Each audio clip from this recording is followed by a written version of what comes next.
በስመ አብ ወወልድ ወመንፈስ ቅዱስ አሐዱ አምላክ አሜን።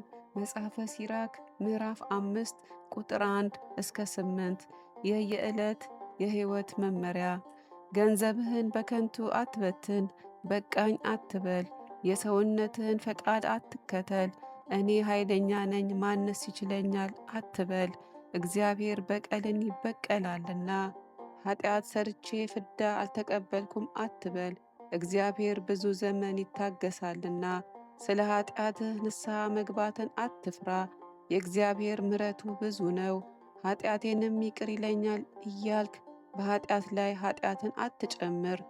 ምሕረትም መቅሰፍትም ከእርሱ ዘንድ ይመጣልና፣ መቅሰፍቱም በኃጢአተኛ ሰው ላይ ይወርዳል። ለእግዚአብሔር መገዛትን ቸል አትበል፣ ሞት ድንገት ትመጣለችና ከቀን ቀን አታሳልፍ። ፍዳ ከመቅሰፍት ጋር በመጣብህ ጊዜ በመከራ ትጨነቃለህ። በመከራህ ጊዜ አንተን ማዳን አይችልምና ለአመፃ ገንዘብ አትሳሳ።